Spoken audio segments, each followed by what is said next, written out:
Je m'étais retiré il y a quelques années quand j'ai remarqué que les choses n'allaient pas très bien.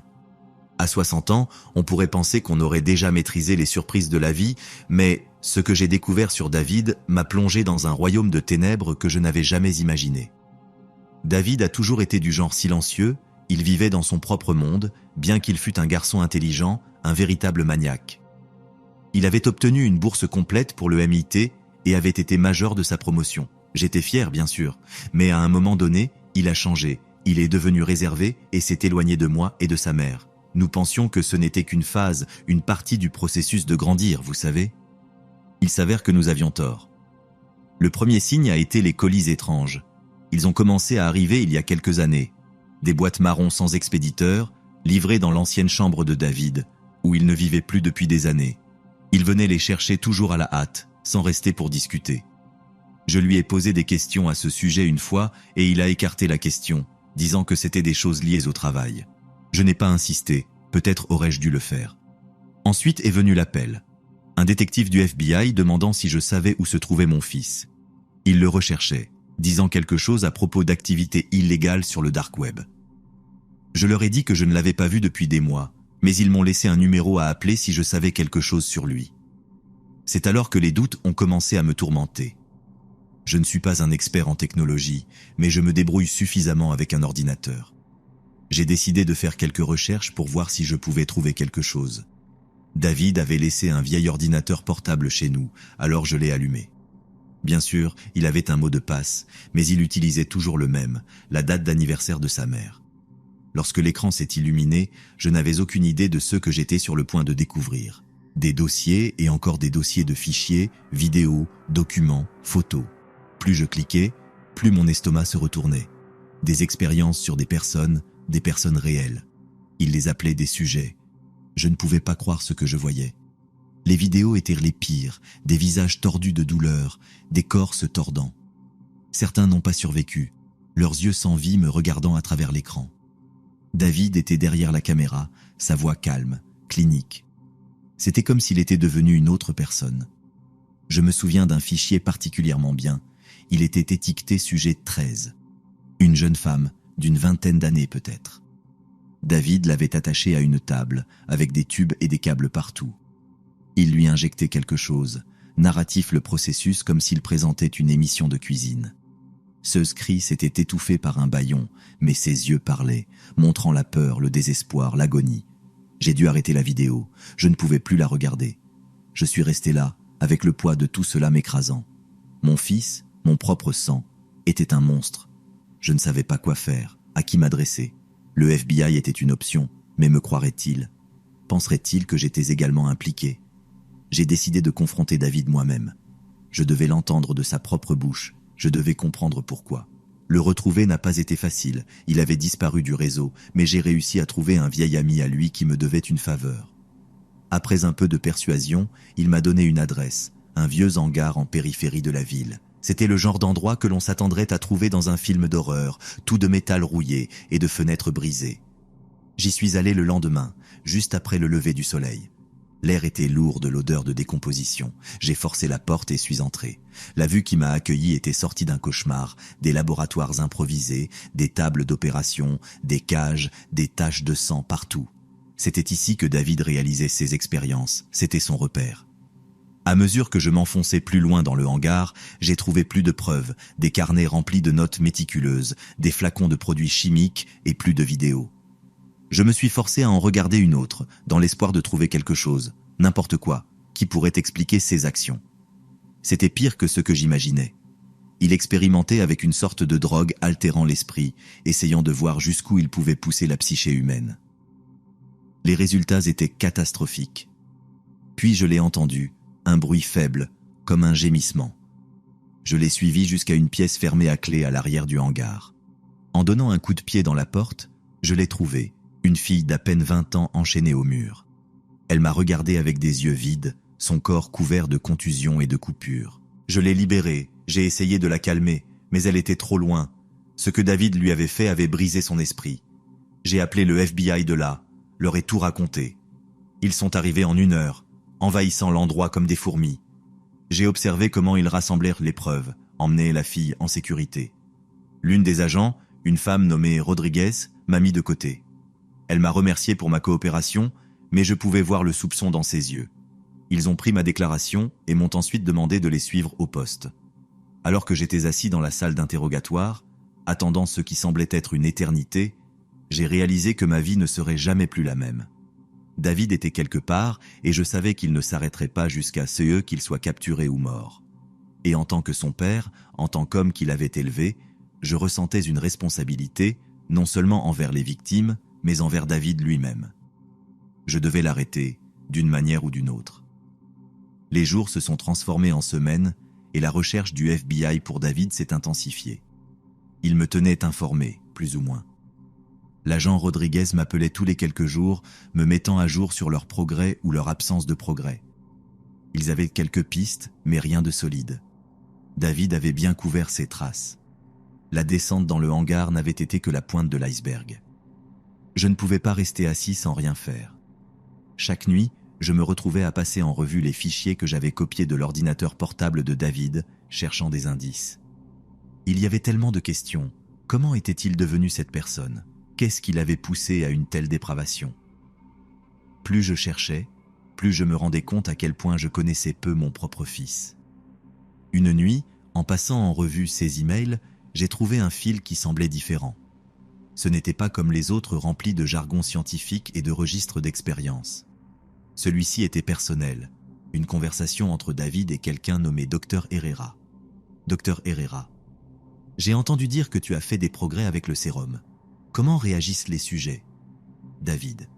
Les résultats sont prometteurs. Les sujets initiaux ont montré une dissonance cognitive significative, mais je pense avoir raffiné la formule.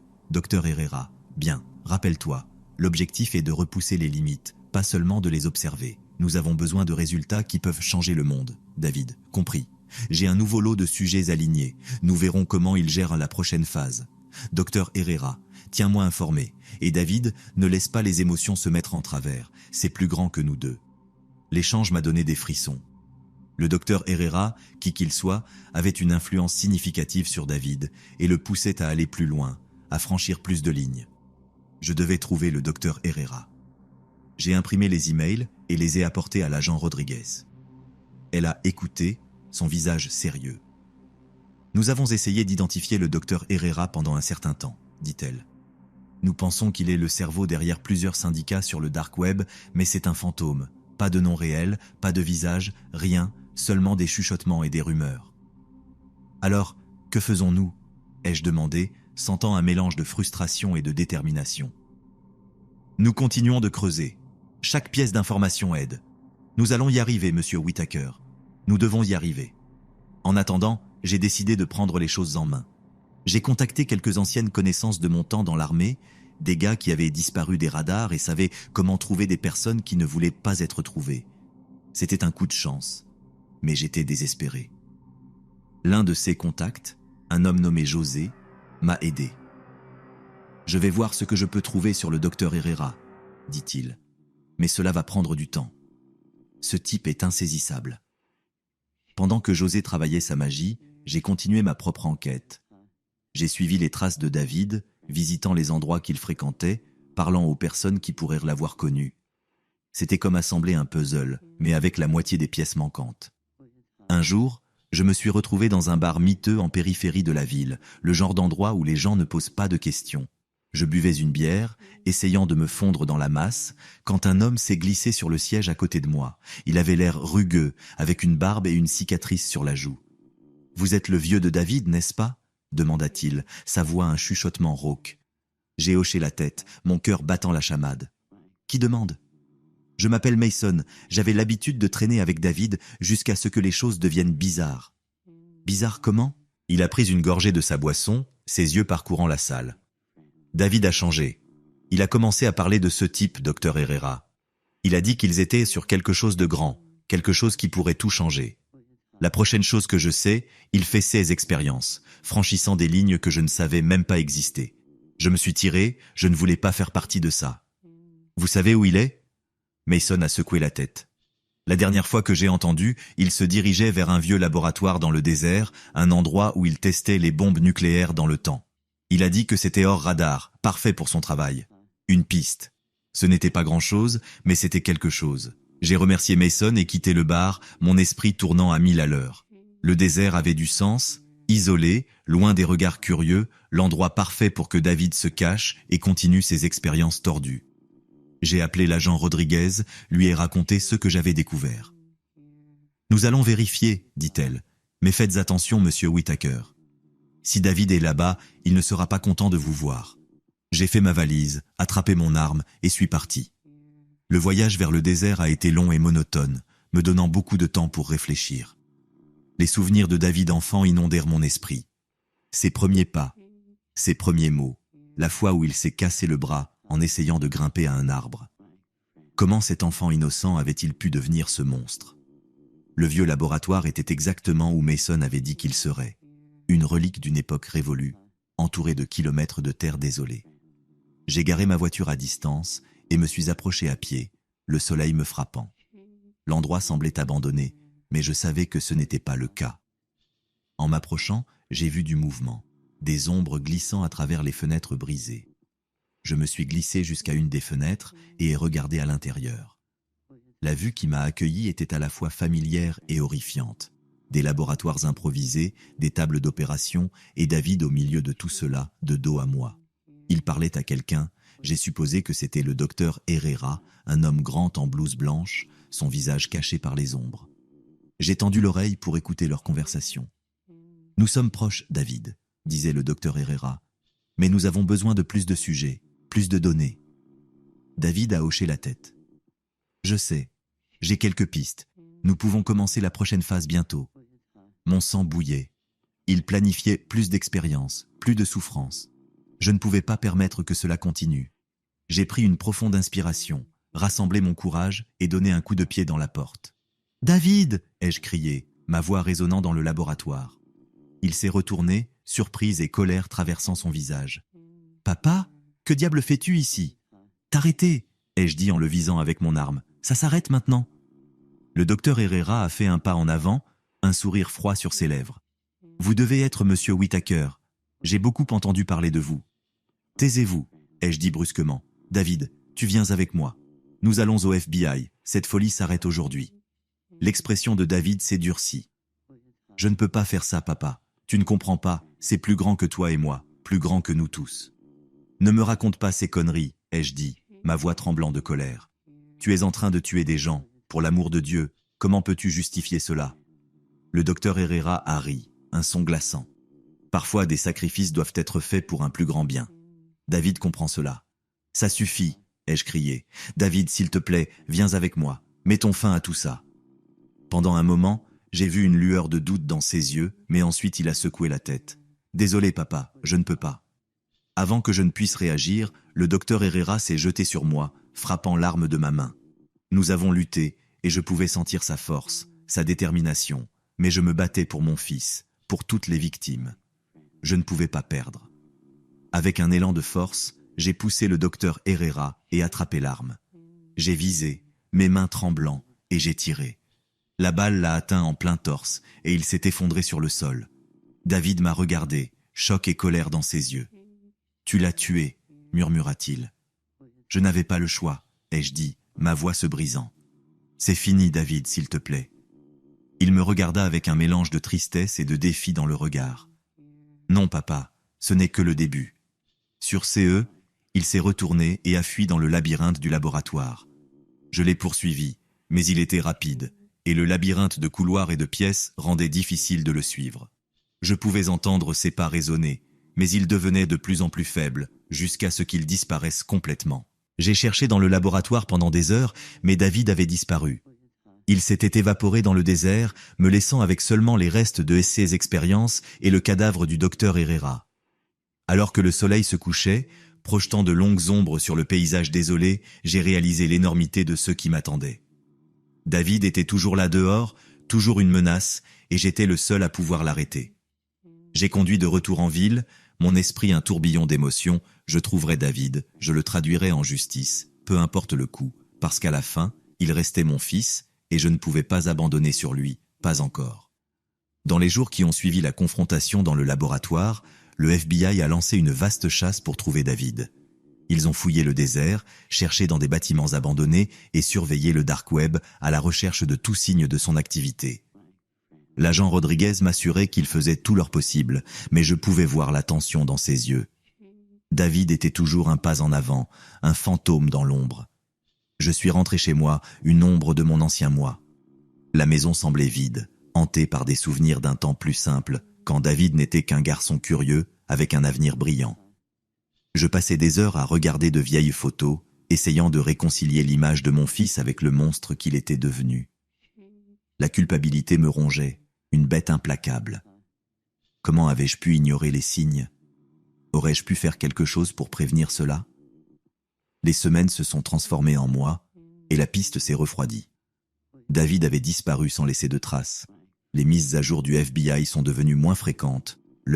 Les mises à jour du FBI sont devenues moins fréquentes, leur espoir s'amenuisant. J'ai essayé de reprendre une vie normale, mais la normalité semblait vide. Une façade cachant l'obscurité qui s'était enracinée dans mon âme. Je ne pouvais échapper à la sensation d'avoir échoué en tant que père, échoué à protéger mon fils de lui-même. Une nuit, j'ai reçu un appel de José, mon vieil ami de l'armée. Il avait travaillé sans relâche, fouillant dans les recoins sombres de l'Internet. Il avait trouvé quelque chose, un nouvel alias que David utilisait, un nouveau projet sur lequel il travaillait. C'était une piste mince, mais c'était quelque chose. J'ai remercié José et j'ai immédiatement contacté l'agent Rodriguez. Elle a mobilisé une équipe et nous avons suivi la piste jusqu'à une vieille usine en périphérie d'un village oublié. L'usine était une ruine décrépite, ses murs couverts de graffitis, ses sols jonchés de débris. En entrant, l'air était épais avec l'odeur de produits chimiques et de décomposition. Nous avons avancé avec précaution, le silence était oppressant. Plus nous avancions, plus il devenait clair que c'était un autre des laboratoires de David. Nous avons trouvé des preuves de son travail, des journaux, des flacons de substances inconnues et plus de vidéos documentant ses expériences. Les images se gravèrent dans mon esprit, chacune un témoignage de l'horreur que David avait déchaînée. Au cœur de l'usine, nous avons trouvé ce que nous cherchions. David avait installé un nouveau laboratoire, plus sophistiqué et encore plus sinistre que le précédent. Des tables d'opération longèrent les murs, chacune tachée de sang. Au centre de la salle se trouvait un grand réservoir de verre rempli d'un liquide vert visqueux. À l'intérieur, un corps flottait, connecté à une multitude de tubes et de câbles. C'était l'une des victimes de David, préservée dans une expérience grotesque.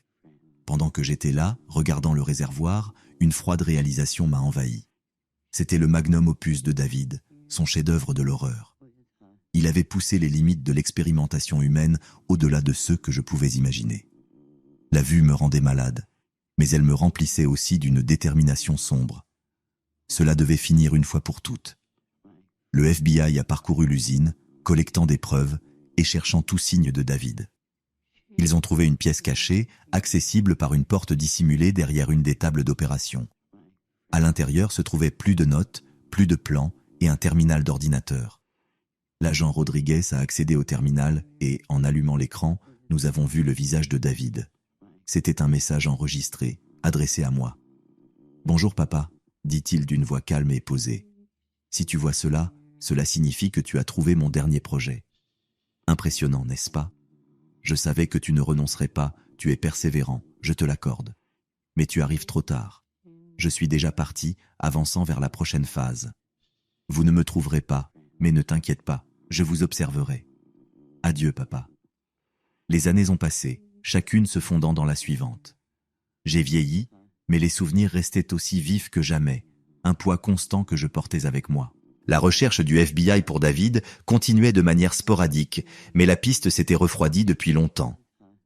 Le dark web était un abîme où les ombres prospéraient et David était un maître pour naviguer dans ses profondeurs. Ma nouvelle vie dans le petit village était tranquille, presque douloureusement tranquille. Les locaux savaient peu de choses sur mon passé et je préférais que ce soit ainsi. Je restais à l'écart, passant mes journées à entretenir un modeste jardin et à faire du bénévolat dans un refuge local. C'était une vie simple, très éloignée des horreurs du passé. Mais chaque nuit, en me couchant, l'obscurité revenait, apportant avec elle les souvenirs de David et de ses atrocités. Un après-midi d'automne, alors que les feuilles devenaient dorées et que l'air se faisait frais, j'ai reçu une visite inattendue. Une jeune femme s'est présentée à ma porte, ses yeux fatigués mais déterminés. Elle s'est présentée comme Emily, une journaliste enquêtant sur des affaires non résolues et sur le dark web. Elle avait trébuché sur le nom de David au cours de ses recherches et m'avait retrouvé dans l'espoir que je puisse fournir des informations. Je l'ai invitée à entrer et nous nous sommes assis à la table de la cuisine, les restes de la lumière du jour projetant de longues ombres à travers les fenêtres. Émilie était minutieuse, posant des questions détaillées sur David, ses expériences et les événements qui avaient eu lieu. J'ai répondu du mieux que je pouvais, revivant le cauchemar une fois de plus. Elle écoutait attentivement, ses yeux reflétant un mélange de curiosité et de tristesse. Après des heures de conversation, Émilie a révélé ses découvertes. Elle avait découvert une série d'incidents récents, étrangement similaires aux travaux antérieurs de David. Des disparitions, des morts inexpliquées et des murmures d'un nouvel alias. Il semblait que David était toujours actif, poursuivant toujours ses sombres desseins. La nouvelle a été un couteau dans mon cœur, rouvrant de vieilles blessures que je croyais avoir commencé à guérir. La visite d'Émilie a ravivé un feu en moi. Je ne pouvais pas permettre à David de continuer son règne de terreur. Je le devais aux victimes, aux familles brisées par ses actions et à moi-même. J'ai décidé de rejoindre Émilie dans son enquête, de traquer David une fois de plus. C'était ma dernière chance de réparer les choses. Ensemble, nous nous sommes plongés dans les profondeurs du dark web, suivant les miettes de pain que David avait laissées. Ce fut un voyage déchirant, naviguant dans un monde rempli d'horreurs indescriptibles et de décadence morale. L'expertise d'Émilie en informatique légale et ma connaissance de première main des méthodes de David faisaient de nous une équipe redoutable. Des mois de recherche incessantes nous ont conduits à une île isolée au large des côtes d'un pays oublié. David avait installé un nouveau laboratoire là-bas, caché des regards du monde. L'île était désolée, entourée d'eau traîtresse et de forêts denses, le refuge parfait pour un homme devenu un fantôme. Nous sommes arrivés sous le couvert de la nuit, notre bateau coupant silencieusement les eaux sombres. L'île se dressait devant nous, une silhouette contre le ciel sans étoiles. Nous avons débarqué, le poids de notre mission pesant sur nous. C'était tout, la confrontation finale. Nous nous sommes déplacés avec précaution à travers la forêt, le seul bruit étant le bruissement des feuilles et notre propre respiration. En approchant du laboratoire, j'ai vu la lueur ténue des lumières filtrant à travers les arbres. La structure était en contraste frappant avec la beauté naturelle qui l'entourait. Un bâtiment froid et clinique qui exsudait la mort et le désespoir. À l'intérieur, nous avons trouvé plus de la même chose, des laboratoires improvisés, des tables d'opération et les notes méticuleuses de David. L'endroit était étrangement silencieux, l'air épais avec l'odeur de produits chimiques et de décomposition. Nous avons avancé, plus profondément dans le labyrinthe de pièces et de couloirs, nos pas résonnant dans le silence. Au cœur du laboratoire, nous avons trouvé David. Il se tenait devant un grand terminal d'ordinateur, de dos à nous. Il s'est retourné à notre entrée, un mélange de surprise et de résignation sur son visage. Il semblait plus vieux, ses traits aiguisés maintenant émaciés et usés, mais ses yeux gardèrent cette même détermination froide. Sans dire un mot, j'ai levé mon arme, ma main ferme pour la première fois depuis des années. David m'a regardé, un léger sourire aux lèvres. Il n'a pas bougé, n'a pas essayé de s'échapper. Il est simplement resté là, acceptant son destin. J'ai appuyé sur la détente, le coup de feu résonnant dans le laboratoire, un point final à une histoire qui avait duré trop longtemps. David s'est effondré sur le sol, ses yeux fixés sur le plafond, vide et sans vie. Le monstre était enfin mort. Émilie et moi avons rassemblé les preuves, nous assurant que le travail de David ne voit jamais la lumière du jour. Nous avons contacté les autorités, qui sont arrivées peu après pour sécuriser le laboratoire et prendre nos déclarations. Alors que le soleil commençait à se lever, projetant une lumière dorée sur l'île, j'ai ressenti un sentiment de clôture. La chasse était terminée, l'obscurité qui m'avait poursuivi pendant si longtemps était enfin derrière moi. De retour dans mon petit village, j'ai senti un poids se lever de mes épaules. J'avais fait tout ce que je pouvais, combattu jusqu'au bout. Le legs d'horreur de David avait été éteint et je pouvais enfin commencer à guérir. Dans les années qui ont suivi, j'ai trouvé un nouveau but. J'ai continué à faire du bénévolat, partageant mon histoire avec ceux qui voulaient écouter, espérant empêcher d'autres de tomber dans le même abîme. J'ai fait la paix avec mon passé, acceptant que certaines questions ne trouveraient jamais de réponse. La vie a continué, et je l'ai embrassée, trouvant du réconfort dans les plaisirs simples et les moments tranquilles. Alors que je me tenais dans mon jardin un après-midi ensoleillé, regardant les fleurs se balancer avec la brise, j'ai réalisé que, malgré tout, il y avait encore de la beauté dans le monde, et je m'y accrocherai, quoi qu'il arrive.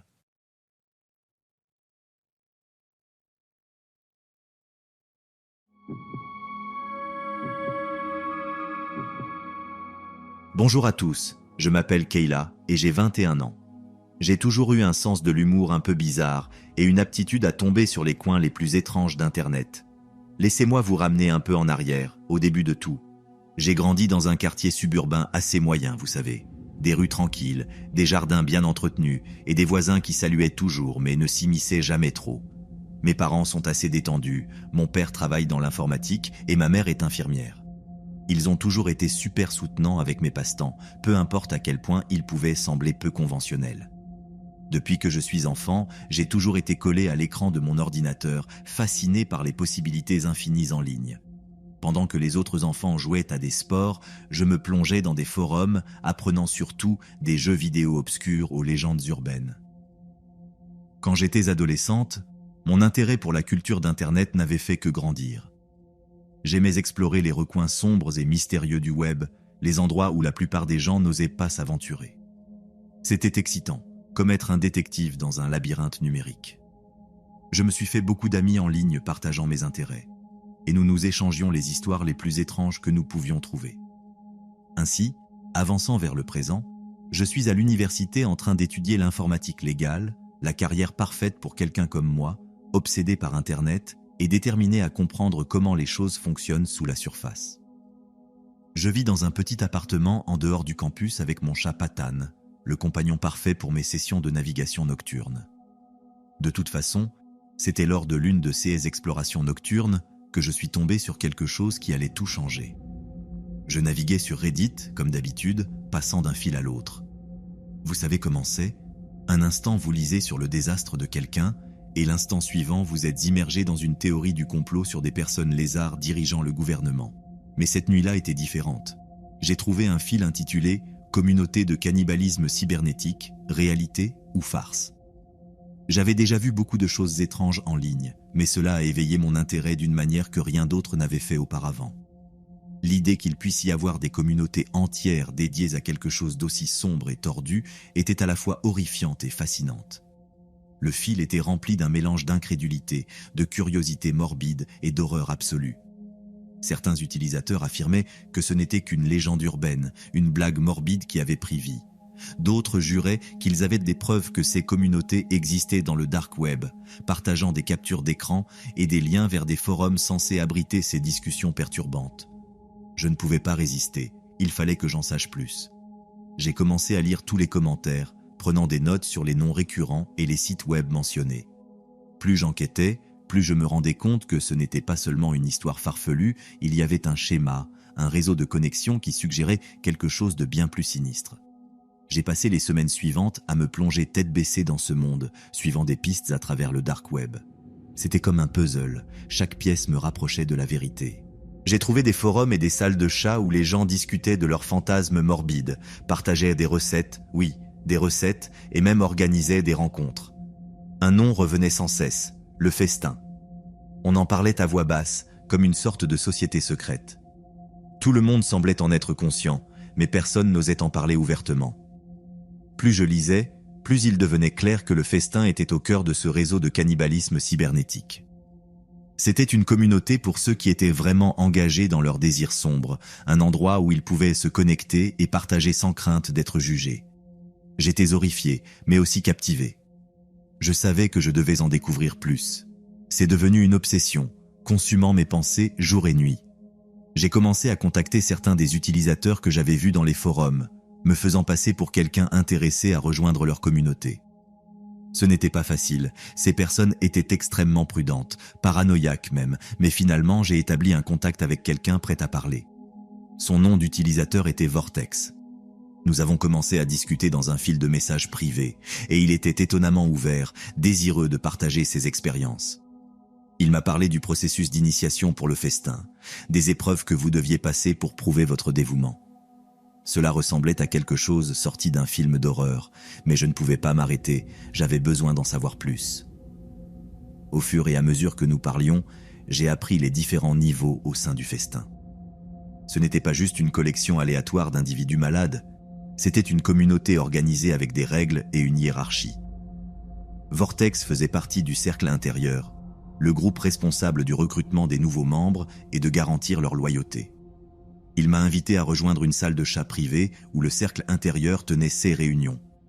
Je savais que c'était risqué, mais ma curiosité surpassait ma peur. J'ai accepté l'invitation, mon cœur battant à tout rompre en cliquant sur le lien. La salle de chat était sombre et sinistre, remplie de noms d'utilisateurs qui me donnèrent des frissons. Vortex m'a présenté comme une nouvelle recrue et j'ai été bombardé de messages, certains de bienvenus, d'autres plus suspicieux. J'ai fait semblant, répondant à leurs questions et essayant de me fondre dans la masse. C'était terrifiant mais aussi excitant, j'étais enfin à l'intérieur, voyant les rouages d'un monde que la plupart des gens ne savaient même pas qu'il existait. Cette nuit-là, alors que j'étais au lit avec Patan blotti à côté de moi, je ne pouvais pas m'empêcher de penser à tout ce que j'avais appris. Le festin était réel et maintenant j'en faisais partie. Je savais que je devais être prudente, avancer prudemment et ne pas me trahir, mais je savais aussi que je ne pouvais pas m'éloigner, pas encore. Il y avait encore beaucoup à découvrir et j'étais déterminée à aller jusqu'au bout. Je ne savais pas que ce n'était que le début. Les jours qui ont suivi ont été flous de conversations nocturnes et d'exploration dans le dark web. J'étais prudente, utilisant toujours des VPN et des navigateurs sécurisés pour masquer mon identité. Les membres du festin étaient également prudents, changeant constamment leurs horaires de réunion et leurs salles de chat pour éviter d'être détectés. C'était un jeu du chat et de la souris et j'étais déterminée à suivre le rythme. Vortex est devenu mon principal contact. Il était étonnamment amical, compte tenu des circonstances de nos discussions. Il plaisantait souvent, partageant des mèmes sombres et des histoires de sa propre vie. Il était parfois facile d'oublier dans quoi il était impliqué, il semblait si normal. Mais inévitablement, la conversation revenait toujours au festin et le masque tombait, l'obscurité rôdant sous son extérieur amical était toujours là, juste sous la surface. Une nuit, il m'a parlé d'un événement à venir. C'était une réunion virtuelle, une sorte de cérémonie d'initiation pour les nouveaux membres. Mon estomac se noua à l'idée, mais je savais que je ne pouvais pas reculer maintenant. C'était ma chance de voir le festin en action, de comprendre jusqu'où ce terrier de lapin menait. La nuit de la cérémonie était remplie de nervosité. J'ai rejoint la salle de chat, mon cœur battant dans ma poitrine. L'écran était rempli de noms d'utilisateurs, tous attendant que l'événement commence. Vortex m'avait donné des instructions strictes à suivre et j'étais déterminé à ne pas faire d'erreur. La cérémonie a commencé par un discours de l'un des leaders, un utilisateur nommé Sabueso. Sa voix était déformée, l'audio modifié pour protéger son identité. Il parlait de l'histoire du festin, de ses traditions et de ses valeurs. C'était effrayant d'entendre quelqu'un parler avec tant de dévotion de quelque chose de si macabre. Après le discours, les initiations ont commencé. Un par un, les nouveaux membres ont été appelés à accomplir une série de tâches. Celles-ci variaient de l'étrange au franchement horrifiant. Certains ont été obligés de partager leurs fantasmes les plus sombres, tandis que d'autres ont dû se mutiler pour prouver leur dévouement. Quand mon tour est arrivé, j'ai senti une sueur froide perler sur mon front.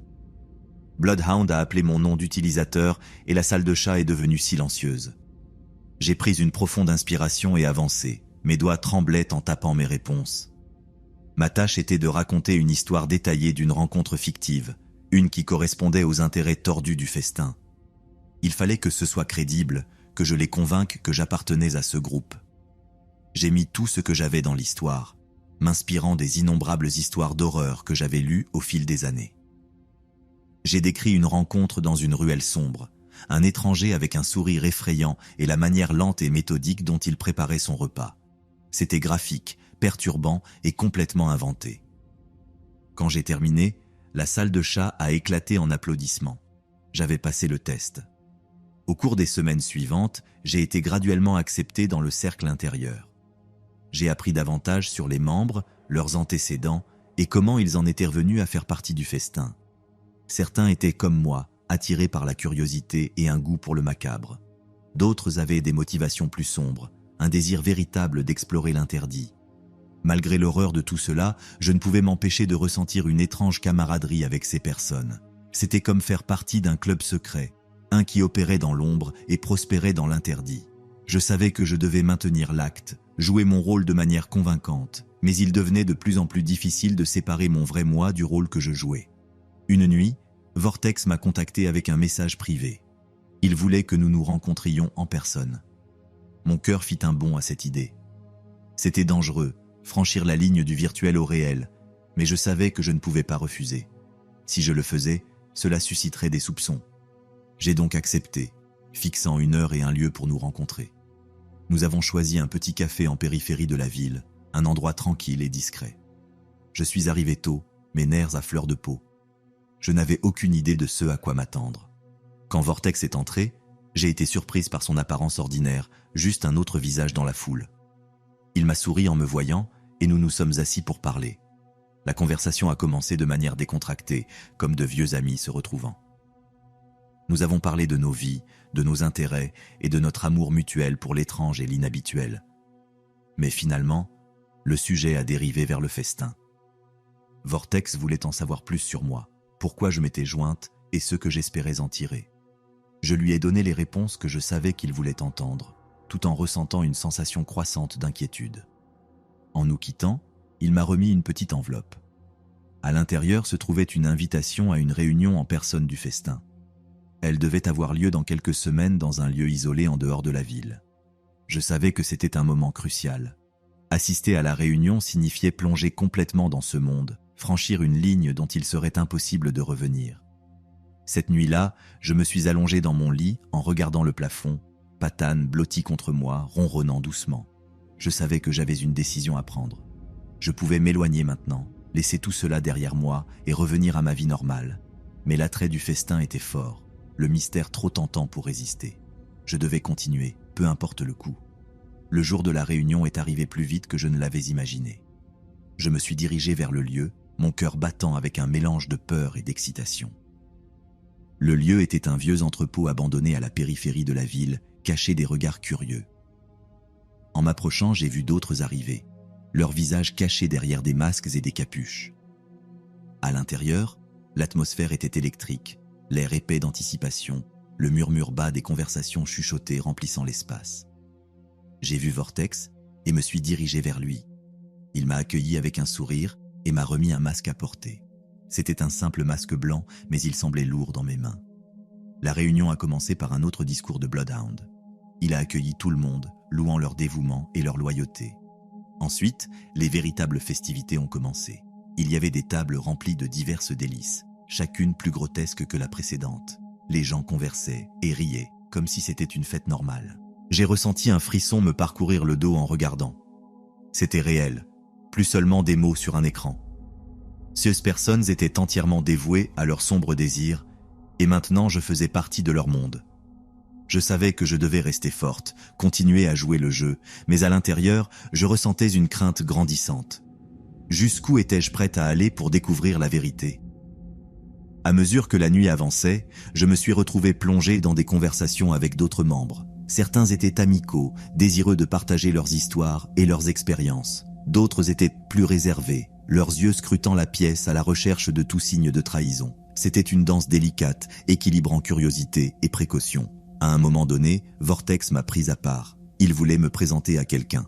Nous nous sommes dirigés vers un coin isolé de l'entrepôt où se trouvait une figure grande et imposante. Il portait un masque noir, ses yeux froids et calculateurs. Vortex l'a présenté comme le boucher, l'un des membres fondateurs du festin. Le boucher m'a examiné, son regard perçant. Il m'a posé une série de questions, testant mes connaissances et mon engagement. J'ai répondu du mieux que je pouvais, essayant de dissimuler mes nerfs. Il semblait satisfait, hochant lentement la tête avant de s'éloigner. Vortex m'a donné un sourire rassurant, mais je pouvais voir la tension dans ses yeux. À mesure que la nuit touchait à sa fin, j'ai ressenti un mélange de soulagement et d'épuisement. J'avais réussi à passer la réunion, mais le véritable défi ne faisait que commencer. Je savais que je devais continuer à enquêter, à découvrir les véritables profondeurs du festin et de ses membres, mais je savais aussi que plus j'avançais, plus il serait difficile de m'échapper. De retour dans mon appartement, je me suis assise devant mon ordinateur, les événements de la nuit se répétant dans mon esprit. J'avais une décision à prendre. Je pouvais continuer sur cette voie, risquant tout à la recherche de découvertes, ou je pouvais m'éloigner, laisser derrière moi ce monde sombre et revenir à la sécurité de ma vie d'avant. Mais au fond de moi, Je connaissais la réponse. Je ne pouvais pas m'éloigner, pas maintenant, pas quand j'étais si proche de la vérité. Je devais continuer, peu importe le coût. J'ai donc pris une profonde inspiration, me préparant à ceux qui allaient venir. Le festin n'était que le début et j'étais prête à découvrir ses secrets les plus sombres. Les semaines suivantes ont été un tourbillon d'activités. J'ai passé chaque moment libre à recueillir autant d'informations que possible sur le festin. Mes interactions avec Vortex et d'autres membres sont devenues plus fréquentes et intenses. J'ai été prudente pour maintenir ma couverture, pour me fondre sans heurts, mais la tension constante m'usait. Vortex était particulièrement intéressé à m'impliquer davantage dans leurs activités. Il m'envoyait des messages cryptiques insinuant de nouvelles initiations et des réunions secrètes. Chaque fois, je ressentais un mélange de peur et d'excitation. Je savais que je m'enfonçais de plus en plus dans leur monde, mais je savais aussi que les risques augmentaient de façon exponentielle. Une nuit, alors que je naviguais sur l'un des forums les plus sombres, j'ai reçu un message de Vortex. Il était court et direct. « Rejoins-moi à l'endroit habituel, nous devons parler. » J'ai ressenti un frisson me parcourir le dos. Notre endroit habituel était le café où nous nous étions rencontrés en personne pour la première fois. C'était devenu notre lieu de rendez-vous secret, un terrain neutre où nous pouvions parler sans éveiller de soupçons. J'ai pris mon manteau et suis sorti, mon esprit courant de possibilités. Quand je suis arrivé, Vortex était déjà là, assis à notre table habituelle à l'arrière. Il semblait tendu, ses yeux scrutant la pièce comme s'il s'attendait à ce que quelqu'un fasse irruption à tout moment. Je me suis glissé dans le siège en face de lui, essayant de maîtriser mes propres nerfs. « Kayla, » dit-il, sa voix basse et urgente. « Nous avons un problème. » J'ai froncé les sourcils, me penchant davantage. « Quel genre de problème ?» Il a regardé autour de lui encore une fois, puis a baissé la voix encore plus. « Il y a eu une fuite. Quelqu'un a parlé aux autorités. Ils nous surveillent. Mon cœur a fait un bond. C'était pire que ce que j'avais imaginé. Ils savent quelque chose sur moi ? » Il a secoué la tête. « Pas encore, mais ce n'est qu'une question de temps. Nous devons être très prudents à partir de maintenant. Plus de réunions publiques, plus de conversations imprudentes en ligne. Nous devons passer complètement dans la clandestinité. » J'ai acquiescé, mon esprit courant. Cela devenait de plus en plus dangereux. Que faisons-nous maintenant ? Vortex s'est penché en arrière, ses yeux plissés. Nous devons trouver la fuite. Quelqu'un à l'intérieur du festin nous trahit. Nous devons découvrir qui c'est et l'arrêter avant qu'il ne fasse tomber tout le monde. L'idée de devenir chasseur de traîtres au sein d'une communauté de cannibales était à la fois effrayante et surréaliste, mais je savais que je n'avais pas le choix. Si je voulais survivre, je devais jouer le jeu jusqu'au bout. Les jours suivants, j'ai commencé à enquêter subtilement, interrogeant d'autres membres et gardant un œil attentif sur leur comportement. C'était un équilibre délicat, essayer de découvrir le traître sans éveiller de soupçons sur mes propres motivations. J'ai passé des heures à analyser les enregistrements de chats, à chercher le moindre indice de trahison. Il n'a pas fallu longtemps avant de trouver ma première piste. Un utilisateur nommé Silencio avait agi de manière étrange, publiant des messages cryptiques et disparaissant pendant de longues périodes. J'ai décidé de le contacter, me faisant passer pour un membre inquiet. « Salut Silencio », ai-je écrit, essayant de maintenir un ton décontracté. « Tout va bien ? Tu as été silencieux dernièrement. » Il y a eu une longue pause avant qu'il ne réponde. « Oui, juste en train de gérer quelques affaires personnelles. » « Pourquoi ? J'ai choisi mes prochains mots avec soin. J'ai juste remarqué que tu étais différent dernièrement. Je pensais que peut-être quelque chose se passait. » Une autre pause, puis « Écoute, j'apprécie la préoccupation, mais je vais bien. Juste en train d'essayer de rester discret pendant un moment. » Ce n'était pas grand-chose, mais c'était suffisant pour me rendre méfiante. J'ai commencé à enquêter plus profondément, croisant ces publications avec les informations que j'avais sur la fuite. Plus je fouillais, plus j'étais convaincu que Silencio était notre traître. J'ai décidé de confronter Vortex avec mes découvertes. Nous avons organisé une autre réunion secrète, cette fois dans un entrepôt abandonné en périphérie de la ville. L'endroit était sombre et menaçant, le cadre parfait pour notre conversation clandestine. Vortex a écouté attentivement alors que je présentais mes preuves. Quand j'ai terminé, il est resté silencieux pendant un long moment, son expression impénétrable. Finalement, il a hoché la tête. « Tu as fait du bon travail, Kayla. Si Silencio est le traître, nous devons nous occuper de lui, mais nous devons être prudents. Un faux pas et toute cette opération pourrait être compromise. Nous avons élaboré un plan pour confronter Silencio, pour extraire une confession et découvrir combien il avait révélé aux autorités. C'était risqué, mais c'était notre seule option. Les jours suivants ont été un tourbillon de préparation et de planification, chaque étape nous rapprochant de la confrontation inévitable. La nuit de la confrontation, j'ai ressenti un sentiment de fatalité imminente. Nous avions convenu de rencontrer Silencio dans une partie isolée de la ville, un endroit où nous ne serions pas dérangés. Vortex et moi sommes arrivés tôt, en nous assurant que tout était en place. Quand Silencio est apparu, il semblait nerveux. Ses yeux scrutèrent la pièce comme s'il s'attendait à une embuscade. Vortex n'a pas perdu de temps, avançant et l'agrippant par le col de sa chemise. « Nous avons quelques questions pour toi, Silencio, et il vaut mieux que tu commences à parler. » Les yeux de Silencio se sont écarquillés de peur, mais il n'a pas résisté. « Je ne sais pas de quoi vous parlez, » balbutia-t-il. « Je n'ai rien fait de mal. »« Ne nous mens pas, » ai-je dit en avançant. « Nous savons que tu as été en contact avec les autorités. Nous avons des preuves. » Le visage de Silencio est devenu livide. « Je peux expliquer, » a-t-il dit, sa voix tremblait. « Ce n'est pas ce que vous pensez. J'essayais de nous protéger, de m'assurer que nous restions hors de leur radar. » Vortex a serré son emprise. « Et tu pensais que parler à la police était la meilleure façon de le faire ? As-tu la moindre idée de ce que tu as fait ?» Les yeux de Silencio se sont remplis de larmes. « Je suis désolé. Je ne savais pas quoi faire d'autre. J'avais peur. J'ai pensé que si je leur donnais quelque chose de petit, ils nous laisseraient tranquilles. » C'était une tentative désespérée et pathétique de justification, mais il était clair que Silencio était dans un état de confusion totale, ne comprenant pas les conséquences de ses actions. Vortex m'a regardé, son expression dure. Que faisons-nous de lui ? J'ai pris une profonde inspiration, essayant de calmer mes nerfs. Nous devons découvrir exactement ce qu'il leur a dit et ensuite nous assurer qu'ils ne puissent plus parler à personne. Les yeux de Silencio se sont écarquillés d'horreur. « S'il vous plaît, non, je peux aider, je peux arranger ça. » Mais c'était trop tard. Le mal était fait et maintenant nous devions nettoyer ce désordre. Alors que les supplications de Silencio résonnèrent dans l'environnement désolé, Vortex et moi avons échangé un regard solennel.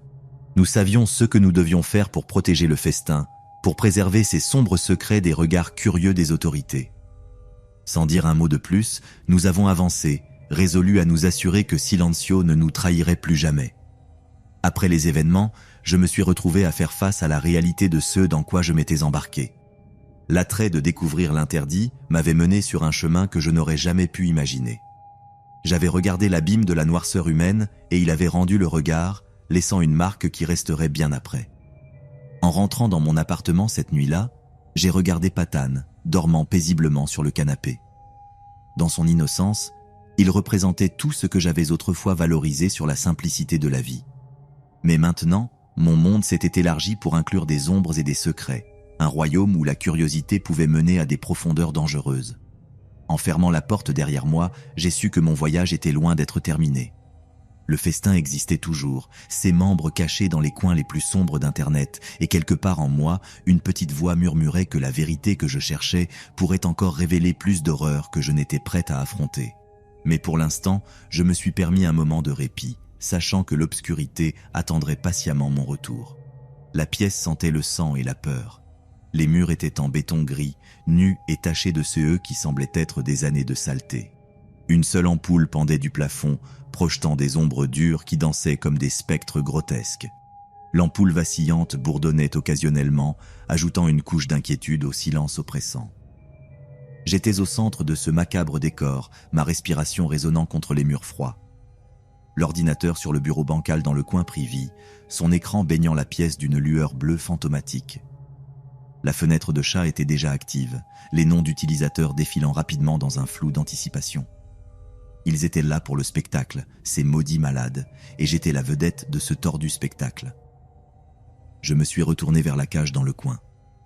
À l'intérieur, un petit chien tremblait contre les barreaux, ses yeux grands ouverts de terreur. C'était un bâtard, rien de spécial, juste une autre victime sans nom dans le défilé sans fin de souffrance. Je m'en fichais toujours. D'un geste habitué, j'ai pris les outils sur le plateau en métal à côté de moi, un scalpel, une paire de pinces, un chalumeau. J'aimais la variété, et si j'étais quelque chose, c'était complaisant. J'ai d'abord pris le scalpel, sentant le poids familier de l'acier froid dans ma main. Le chat explosa de messages. Il savait ce qui allait arriver. Il savait toujours. Fais-le, coupe-le, fais-le crier. Je me suis approché lentement de la cage, savourant la tension croissante. Le chien gémit, se pressant plus fort contre le coin. J'ai déverrouillé la cage et l'ai attrapé par la peau du cou, le traînant sur le sol taché de sang. Il se débattait faiblement, mais n'était pas à la hauteur pour moi.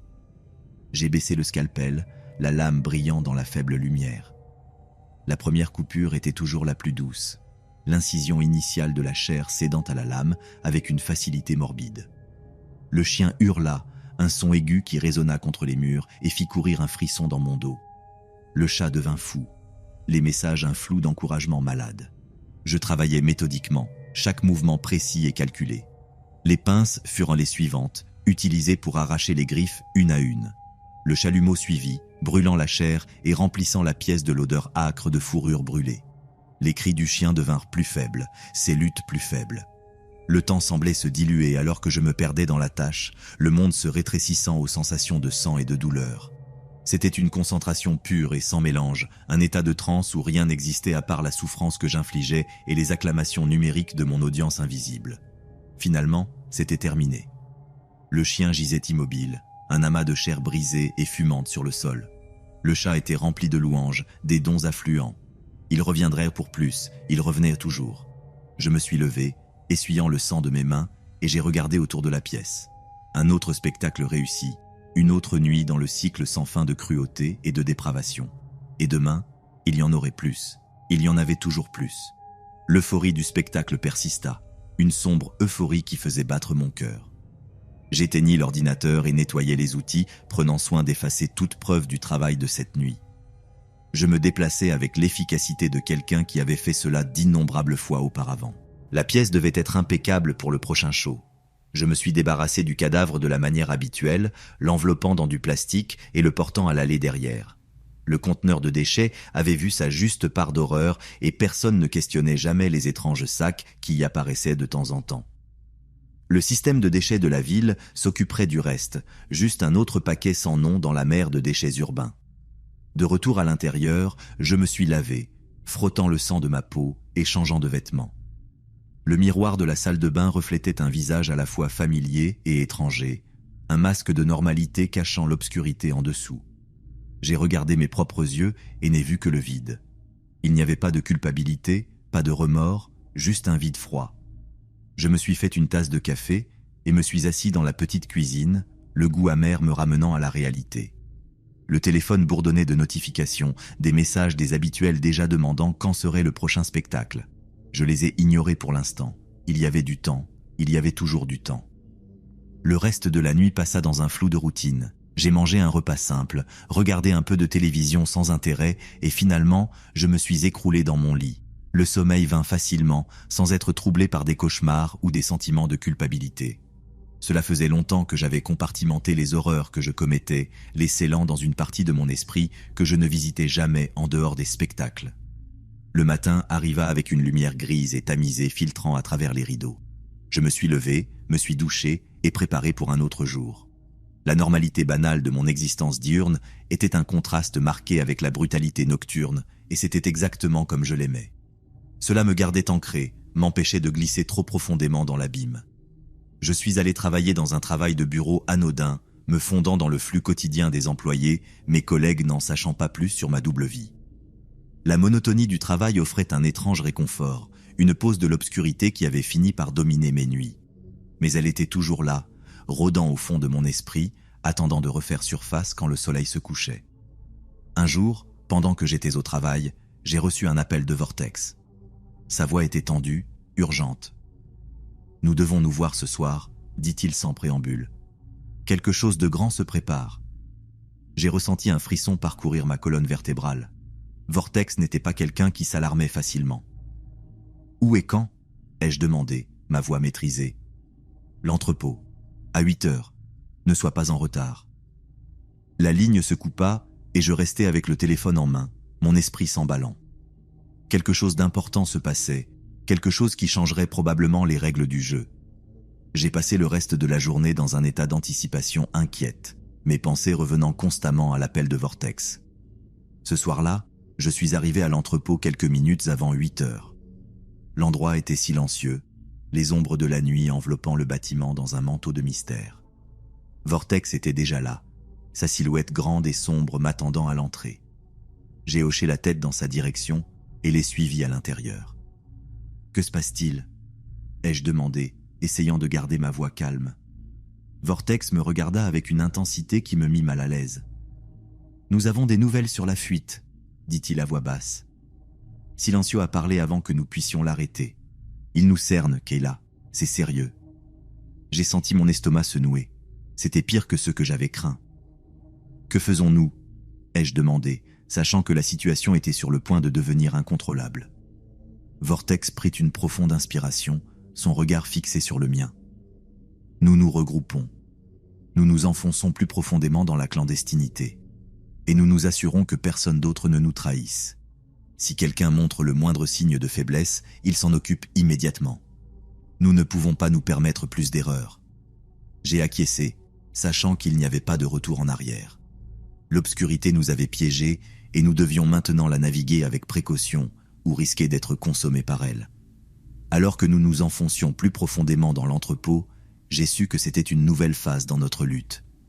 La ligne entre chasseurs et proie était devenue floue et seuls les plus astucieux survivraient. Cette nuit-là, après la réunion, je suis retourné dans mon appartement avec un sentiment de fatalité imminente. La présence de Patane, dormant paisiblement, m'a donné un bref répit de réconfort. Mais je savais que mon monde avait changé de façon irréversible. Les ombres qui m'entouraient étaient plus profondes et plus dangereuses que je ne l'avais jamais imaginé, et le chemin à venir était rempli d'incertitudes. Alors que je fermais les yeux, je me préparais à ceux qui allaient venir. L'obscurité attendait, toujours en attente, et j'étais prêt à l'affronter, peu importe le coup. Les autres drones sans visage. Personne ne soupçonnait quoi que ce soit. Ils me voyaient comme un simple rouage dans la machine, un homme discret et tranquille qui restait à l'écart. J'aimais ça de cette façon, c'était plus sûr. La journée passait lentement, les minutes s'étirant dans une monotonie de feuilles de calcul et de courriels, mais mon esprit était ailleurs, déjà en train de planifier le prochain spectacle. J'avais une nouvelle acquisition prête, un chat errant qui avait croisé mon chemin la nuit précédente. Il serait la vedette parfaite pour la prochaine performance. En terminant la journée de travail et en me dirigeant vers chez moi, j'ai ressenti l'excitation familière grandir. L'audience serait avide de quelque chose de nouveau, de quelque chose d'encore plus tordu et brutal que d'habitude, et je le leur offrirais, comme toujours. Le cycle continuerait, alimentant l'obscurité en moi et la faim insatiable de la foule sans visage. De retour chez moi, j'ai préparé la pièce à nouveau, disposant les outils avec le même soin méticuleux. Le chat, un animal maigre et sauvage, crachait et griffait pendant que je le transférais dans la cage. Il donnerait un bon combat, la foule adorait ça. L'ordinateur prit vie et le chat commença à se remplir de noms familiers et d'une anticipation fébrile. Je pris une profonde inspiration, sentant l'adrénaline monter. Il était temps que le spectacle commence. La pièce était prête et moi aussi. Le chat crachait et miaulait depuis sa cage, un son plaintif qui ne faisait qu'augmenter mon anticipation. L'audience était déjà en frénésie, leur message un torrent d'encouragement et de demandes. J'écrivis un bref message dans le chat. Le spectacle commence dans 5 minutes, préparez-vous. La réponse fut immédiate, un tourbillon d'excitation. Je pouvais presque sentir leurs yeux sur moi, des centaines de spectateurs anonymes attendant leur divertissement tordu. Je me suis approché de la cage et l'ai déverrouillé, attrapant le chat par le cou. Il se débattait férocement, ses griffes déchirant l'air, ses dents découvertes dans un désespoir sauvage. J'adorais le combat, cela rendait l'acte plus satisfaisant, plus réel. Les outils étaient disposés soigneusement sur le plateau de métal, chacun brillant sous la lumière dure. J'ai sélectionné une paire de ciseaux robustes d'abord, sachant que cela exciterait le chat. Ils adoraient voir la lutte, la violence viscérale de cela. J'ai placé le chat sur la table, le fixant avec des sangles conçues pour maintenir même les animaux les plus désespérés. Il se tordait et hurlait, mais il n'y avait pas d'échappatoire. Les ciseaux se refermèrent sur la première patte, le son des os se brisant et le hurlement de douleur du chat remplissant la pièce. Le chat explosa. « Oui, encore! Fais-le saigner !» Je travaillais méthodiquement, chaque coupe précise et délibérée. Le sang s'accumulait sur la table, dégoulinant sur le sol en un rythme constant. Les cris du chat devenaient plus faibles, ses luttes plus frénétiques alors qu'il réalisait l'inutilité de l'évasion. J'étais perdu dans l'acte, les sensations de chair et d'os cédant à ma volonté. Ensuite, j'ai pris le scalpel, sa lame captant la lumière. J'ai tracé une ligne le long du ventre du chat, la chair s'ouvrant facilement sous la lame aiguisée. Les organes internes furent exposés, la vie du chat mise à nu pour l'audience. Le chat était un flou, les mots se mélangeant en une seule cacophonie de délices dépravées. J'ai travaillé avec une précision clinique, enlevant les organes un par un, les tenant devant la caméra avant de les jeter dans une bassine en métal. Le cœur du chat fut le dernier, battant encore faiblement dans ma main. Je l'ai tenu près de la caméra, permettant aux spectateurs de voir les derniers instants de vie. « Sans âme !» écrivit quelqu'un. Le chat explosa en accord. J'ai écrasé le cœur dans ma main, le sang coulant entre mes doigts. Le chat était maintenant silencieux, son corps mutilé sur la table. Le spectacle était terminé, mais l'euphorie restait. L'audience m'inonda de louanges, les dons affluant en récompense pour la nuit de divertissement. J'éteignis la caméra, la pièce plongeant dans un silence lourd. L'extase s'estompa lentement, remplacée par le vide familier. Je nettoyais avec la même efficacité que toujours, me débarrassant des restes et frottant le sang de ma peau. Le cycle continuait, chaque nuit un pas de plus dans l'abîme. Je mangeais un repas que je goûtais à peine, la nourriture comme des cendres dans ma bouche. Les messages des habitués inondaient déjà, leurs demandes et louanges un rappel constant de l'obscurité en moi. Je répondis à quelques-uns, promettant plus, sachant que le cycle ne finirait jamais. Le sommeil était difficile à trouver, les événements de la nuit se répétant dans mon esprit. L'obscurité se réveillait, agitée et insatiable. Demain arriverait, et avec elle le cycle sans fin de cruauté et de dépravation. Il n'y avait pas d'échappatoire, ni de rédemption, seulement le vide froid et insensible qui consommait tout sur son passage. Et ainsi, je me plongeais dans un sommeil agité, rêvant du prochain spectacle, de la prochaine victime et de l'audience qui serait toujours là, attendant plus. Les jours et les nuits se confondaient, chaque spectacle devenant plus grotesque que le précédent.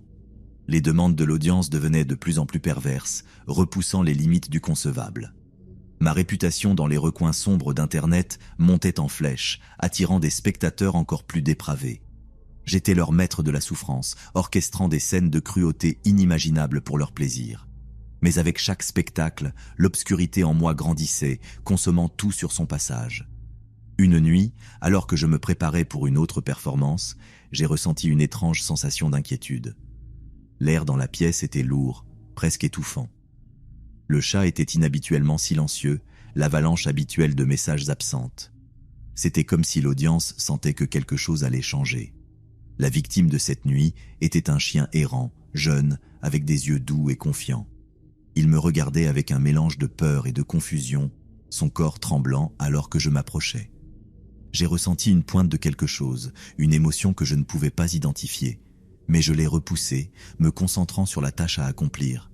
Le spectacle devait continuer. J'ai commencé avec la routine habituelle, le couteau tranchant le pelage et la chair. Le chien hurlait, le son perçant le silence de la pièce. Le chat prit vie, les demandes et encouragements familiers affluents. Mais l'inquiétude restait, une sensation persistante à la périphérie de ma conscience. Alors que je travaillais, les hurlements du chien s'affaiblissaient, ses luttes devenaient plus faibles. Le sang s'accumulait sur la table, l'odeur métallique remplissant la pièce. L'audience était extatique, leur faim de violence insatiable. Je changeai d'outil, passant au chalumeau. Les flammes léchèrent la chair exposée du chien, l'odeur était nauséabonde, la vue horrifiante. Mais je continuais, poussé par une force que je ne comprenais plus. Soudain, il y eut un fort coup à la porte principale. Je me figeai, le chalumeau encore en main. La porte s'ouvrit brutalement et des figures en uniforme sombre firent irruption, leurs visages obscurcis par des casques. Mon cœur accéléra, la panique inondant mes veines. La police, ils m'avaient retrouvé. Mains en l'air, éloigne-toi de la table. Je lâchai le chalumeau, mes mains tremblantes. Le chien gisait sur la table, à peine vivant, ses yeux remplis d'une douleur inimaginable. Les officiers m'entourèrent, leurs armes dégainées. L'un d'eux s'approcha de la table, son visage se tordant d'horreur en voyant la scène. « C'est fini !»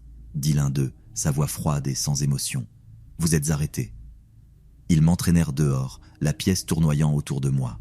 L'écran de l'ordinateur clignotait, le chat encore actif, l'audience encore en train de regarder. Ils avaient tout vu, ma dernière performance.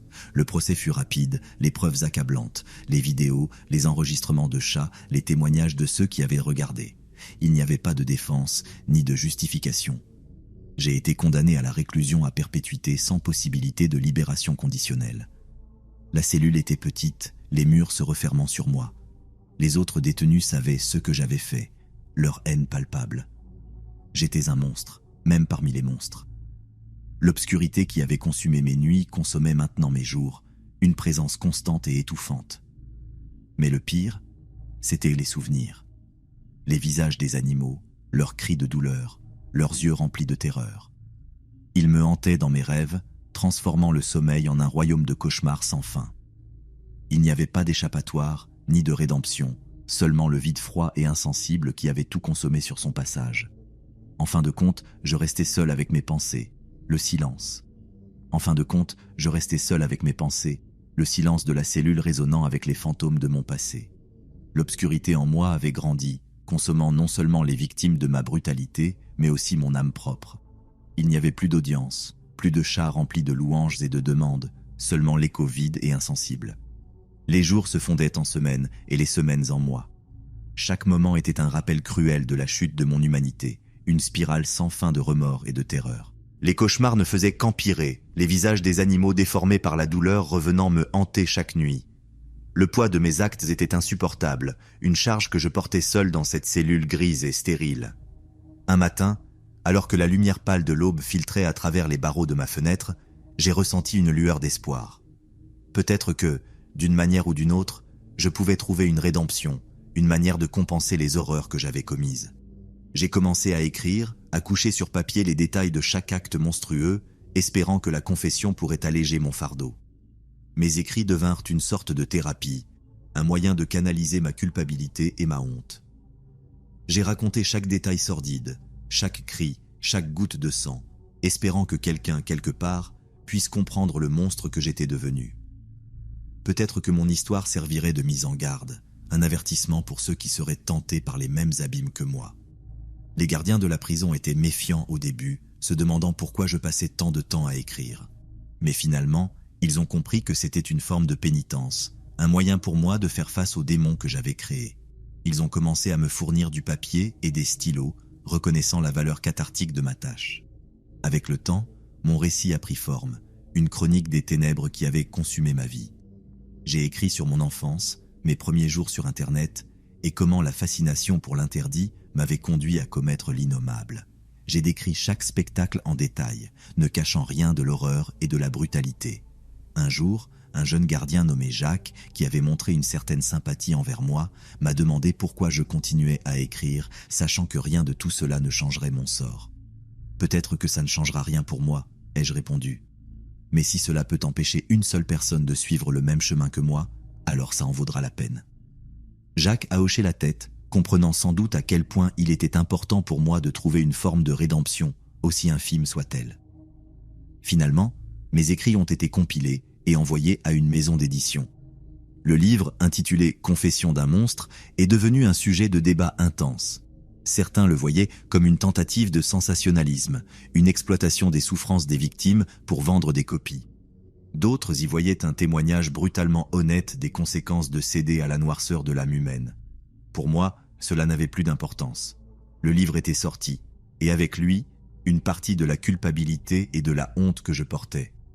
Ma cellule restait la même, mes jours continuaient à s'écouler dans une monotonie sans fin, mais j'avais fait quelque chose, même si c'était insignifiant dans le grand schéma des choses. Les années passèrent, et l'obscurité en moi commença lentement à s'estomper. Je n'étais plus le même homme qui avait orchestré ces spectacles macabres. J'étais un homme brisé, cherchant désespérément à trouver une lueur de lumière dans un monde de ténèbres. Un jour, alors que je regardais par la fenêtre de ma cellule, observant les rayons de soleil jouer à travers les barreaux, j'ai réalisé que la rédemption complète n'était peut-être jamais possible pour moi. Mais le simple fait d'avoir essayé de réparer mes torts, d'avoir reconnu les monstres que j'avais libérés, était un pas vers quelque chose de mieux.